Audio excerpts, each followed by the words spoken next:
Welcome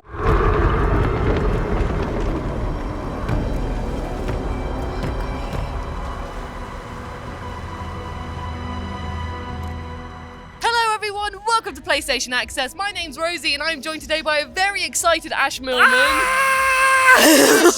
Why are you so excited? I have just been to see a little demo, a hands-off demo of Alan Wake 2, which is incredibly exciting. Yes! Right! Ash, so good. I haven't asked you anything about this yet since we've met up because I want you to tell me right now everything you have to say about it. Oh my god, there's so many different things.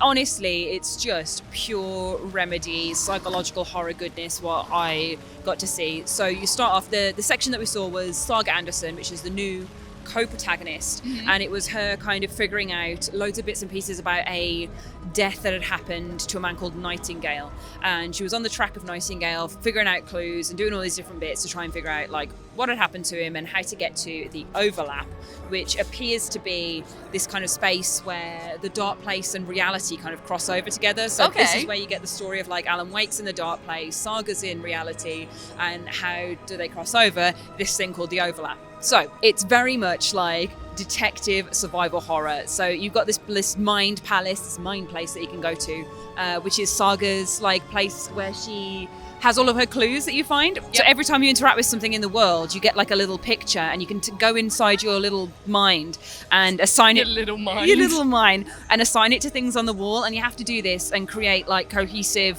like storylines to follow to be able to get your next objective to move on to the next thing. So it's really got that kind of like Sherlocky kind of vibe to it. Oh, that's cool, right? We love detectives, and it's really good. It's really good, and you can do all of that. And there's different areas within this mind palace that you can go to that do different things. So we saw clues being put together to be able to get your objectives. Oh, that's cool. And we also saw the profiling section, which is Saga basically going into her, victim or perhaps the perpetrator, going into their pictures and then figuring out a little bit more about what's going on by connecting with them. Oh, I like, Yeah, it's just like that like Hannibal, Will Graham sort of vibe. So you can see like all of these cool horror influences in it already. So she's Will Grahaming up the place by going in and looking at Nightingale's picture.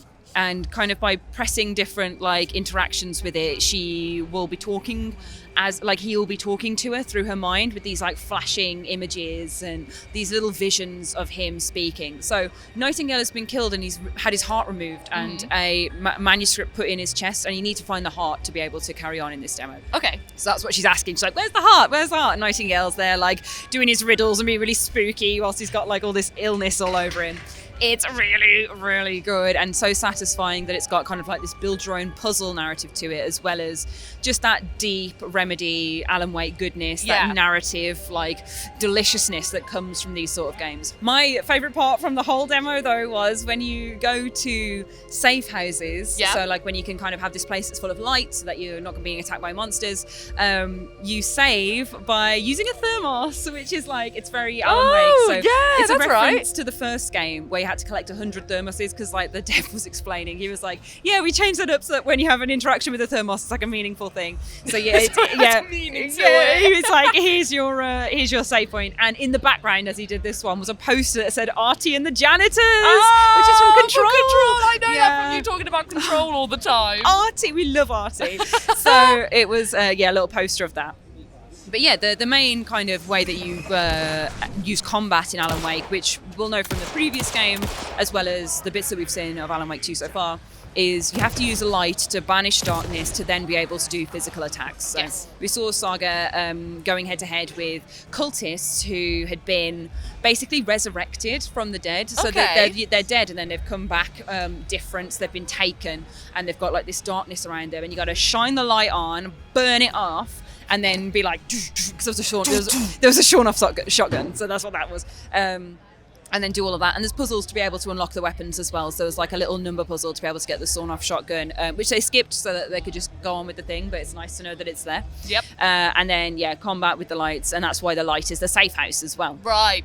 But this all took place kind of in this gloomy, grimy woodland setting. So there's the 3 hubs that we know about, which is Watery, Bright Falls, and Cauldron Lake. And this was Cauldron Lake, and it was super atmospheric. It was so disgusting, like it was probably a little swamp. And yeah, Saga was wandering around there, figuring out what's going on. And then she goes to the overlap, and that's kind of where you have a sort of boss battle with Nightingale. Who, Okay.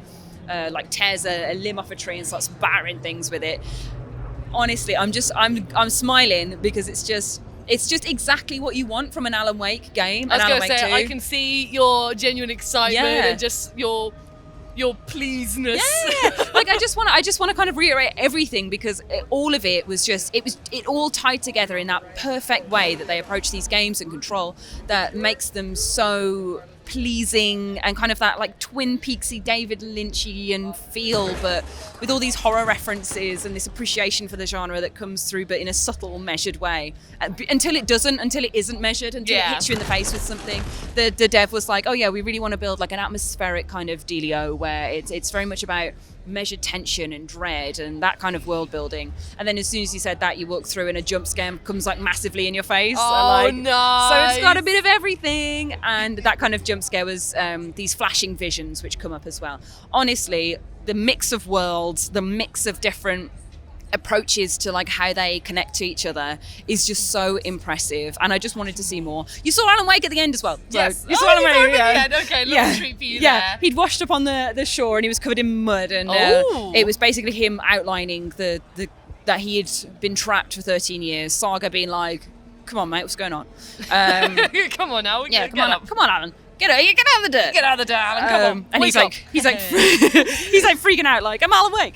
And it was the dark presence that has been unleashed and been wearing his face, so has been writing the story. Oh, so the meta narrative. No. It's like, who's writing it now? Because it's not Alan. It's not Alan, or like some of it's Alan, but some of it's this dark presence that's taken over the story. And Alan's like freaking out about it because he doesn't have control over this meta narrative anymore, or at least that was what the kind of ending suggested. So cool, so interesting, such an like fun direction for something really spooky to go into, because they've said before that this is a darker version. This is pure horror. This isn't the just psychological musings of a writer From that's the sounds struggling. of it, they've gone into so many different aspects of Yeah. horror. Like here, horror. Like hearing you talk about it, talking about the jump scares and the storytelling and everything. It sounds like it's going to be one not horrific experience in that sense, but just so many bits of thriller and horror, crime investigation, sort of spooks as well. It sounds just like it's going to be fantastic. They know what they're doing. And the room was so dark and so spooky that we had to come outside and film in front of the orange background instead, because we were like, oh God, we've got to come outside to do it. But no, it's incredible. If you're a fan of Alan Wake, like it's everything that you want from a Remedy game and from an Alan Wake game. If you're a fan of horror, you're going to like it. If you like detective games and puzzles, you're going to like it. Like, it's just, you're going to like it. You're going to like it. You're going to like it. I liked it. I liked seeing it. And it was a really meaty 30-minute demo as well, which is, ideal. That just shows everything off that they need to show off. So it's really good. It's really good. It's all out your system. I think I've purged now. Well, Ash, thank you so much for telling us about what you think of Alan Wake 2, your first impressions of it, and I can see your smile just beaming off your face and everything. So everyone, get hyped for Alan Wake 2. We're incredibly excited. Yeah. And don't forget, if you like this video, please feel free to like it, subscribe if you'd like to see more content like this, and hit that notification bell so that you stay up to date with everything from the world of PlayStation. Thank you for watching!